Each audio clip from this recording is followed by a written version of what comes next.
I still wonder why Tapu Koko helped us that day. Was it because of the connection to Solgaleo, the legendary Pokemon of the Alola region? Oh, we wish it was that simple. Instead, it's much more sinister than that. Anyway, getting a bit ahead of myself there, though. So let's start at the beginning. This is a bit of a theory about the Tapus. So they are the guardians of the Alola region. At least that's what their title is, anyway. I am aware that Pokemon Insider did a very similar thing to this. However, mine does go a very different route at the end, even though the beginnings are very similar. So the first Tapu that you encounter, and the main one that you encounter through the story mode, is Tapu Koko, the guardian of Melemele Island. So there's quite a few things about him. So the first time you meet him, he saves your life as you are protecting Nebby on a bridge. We'll circle back to that later on. What's more important, though, what stands out more to me, is the reaction to him saving you. Many characters have a similar reaction to Tapu Koko saving you, but Kakunahala is the main one, with Kakunahala being the kahuna of the island, the chosen one of the Guardian, Tapu Koko's go-to guy, basically. So what Hala says is, although it is said to protect us, our Tapu Koko is a rather fickle creature, yet our Guardian was moved to save you. So this basically seems to imply that Tapu Koko doesn't save people very much, that Tapu Koko needs a reason to save you. This seems very peculiar to me. It makes it very clear that Tapu Koko isn't doing its job of protecting people. There's then another person, a police officer in Melemele Island, who says that if you do anything too bad, the Tapu will bring their wrath upon you. This also seems like, rather than being peaceful gods, being respectable, they instead choose to use their wrath instead of peaceful means. Of course, so far all of this has been about Tapu Koko. There is also Tapu Lele. Now, Tapu Lele has information on her official website, which says that she scatters glowing scales around that physically affect others. So it provides stimulation to their bodies and healing them from illness and injury. However, the scales are dangerous as well, because a body can't withstand the changes brought about by contact with too many of the scales. In other words, you use too many, it has bad effects. It's known to scatter scales over humans and Pokemon for its own enjoyment. And although the website says it could be innocent in one sense, if we look at the Pokedex entry as well, specifically the Sun Pokedex entry, this guardian deity of Akala is guilelessly cruel. Guilelessly meaning honest. That means that it is cruel and doesn't even try to hide it. So this Pokemon scatters scales around that cause negative effects in humor for its own enjoyment. The Moon Pokedex entry does also back up what it says about the scattering glowing scales. That doesn't go about the negative effects of it. But yeah. So we have a Pokemon here that is the guardian of an island and really cruel and evil. So 2 Tapus down. Next Tapu! So next up we have Tapu Fini. Tapu Fini is the guardian deity of Pony Island. On the surface, Tapu Fini doesn't seem to be that bad. Apparently it's able to create a special water that can purify both the mind and the body, but in order to get it, in order to heal, it needs to have the strength of the person who wants it demonstrated. This is done by giving them the Strange Fog. Now, this Strange Fog can make the opponents confused, and self-destructive is a word used. It seems to drive them insane. And if they're able to endure, then yeah, they're able to get it. A lot of the people that have come with evil intentions, but it is noted that Tapu Fini doesn't like humans. It disgusts humans, and it has a lack of interest in appearing in people. But yeah, if we get past that, there doesn't seem to be that much. Except one thing. That's actually the reason that I'm doing this video. When you first arrive on Pony Island, there is no kahuna, and it hasn't been for a couple of years. However, it is still rule that, and bear in mind this is a rule put in by the Tapu, that nobody is allowed to go up to the altar of the Sun or the altar of the Moon, depending on your version, without the kahuna's permission. So that means that nobody has been able to complete the island trial. That means that nobody has been able to nobody's been able to go to the religious area. And if you also look at the trial captain that has been apparently chosen, then she is very ditzy, very non-caring. She doesn't even have a trial. So it does seem like Fini has actively been trying to ruin Pony Island. Tapu Bulu is another one where, on the surface level, he's not that bad. If you look at his Pokedex entries, it says that he's lazy, it says that he tends to use plants to immobilize his foes and then destroy them with one blow, and it says that he sort of shows no mercy when dealing with evildoers. Overall, not that bad. I mean, yeah, short-tempered, yeah, not exactly good, but we can forgive it. However, if you look around Ula Ula Island a bit, you can see a couple of references to his wrath.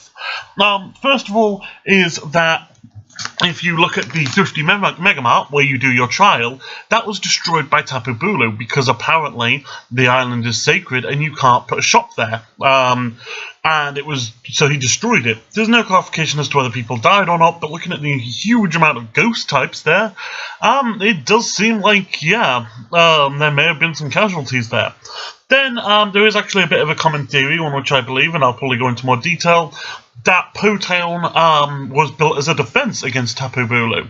And then the final thing is that apparently there was a bit of a following around one of the kahunas, and then Tapu Bulu put a stop to that. And that, wait a minute, that started Team Skull. Now this is where it gets twisted, because they're not just negligent. If they're able to jump in and save us, if they're able to jump in and fight the Ultra Beasts, then they must have some form of omnipresence. They must know what's going on in the islands. So not only do they create Team Skull, they don't do anything to stop them. This is made all worse for the fact that Team Skull is very much the evil side of Aether Foundation on the islands. They could have stopped the Ultra Beasts from coming through. They could have stopped everything if they stopped Team Skull. And especially on Ula Ula, they are a massive threat. Why did they not show their famous wrath? The only way for me that all of the plot holes seem to line up is if the Tapus actually want the Ultra Beasts to come through. Now hold with me, I know that's an obscure thing, but first of all, that explains why they never eradicated Team Skull or the Aether Foundation. You could argue the Aether Foundation is because they seem to be good guys on the island. It's not unless you actually go to Aether Paradise that you can see the problems. Saying that, I don't believe that would stop the Tapus. I believe that the Tapus must know the true nature of the Aether Foundation. That just seems to be the same way that they're able to come and save you when they need to save you. So that seems to be the initial sort of thing. That's why they don't stop Team Skull. Then we have the unsolved mystery of why they save you. They don't save you, they save Cosmog.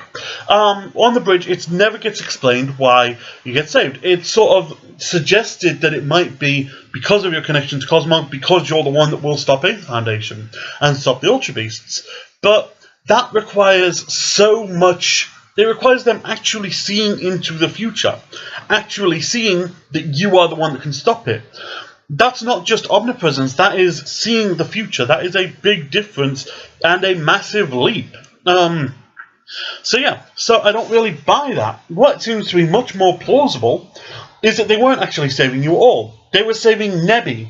Nebby is what the Aether Foundation was wanting. Nebby was the power source to open the Ultra Wormholes. They then leave Team Skull up because Team Skull is capable of getting Nebby, as they eventually do. It is Plumera that takes Lily to Aether Paradise.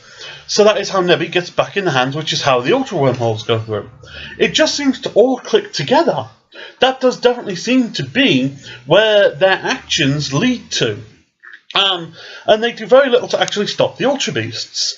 If you look at the afterplot where you go and you hunt down the Ultra Beasts, assuming you haven't caught them, because once you catch them, they're basically your slaves, they don't have any actual presence. They don't help you all. Now, of course, there is one big flaw with this theory. However, I don't believe it is. I think if we look at the scene, we will see why them fighting the Ultra Beasts is not necessarily disproving this theory. In fact, I'd go so far as to say that this is one of the biggest supporting evidences. So it starts off with when they've just come through, and UBO2 is attacking the kahuna. So he says it's a rare visitor, and then Tapu Koko comes along and stands in the way of the fight, basically. Now this seems like he's helping. However, if you actually look at what the kahuna hala says, he says, have you come to battle or are you here as guardian? That implies that it doesn't seem like he's actually guarding them from anything. Maybe he's just come to battle the new UB that's just gone through. Maybe he's just trying to make sure that he can throw the battle.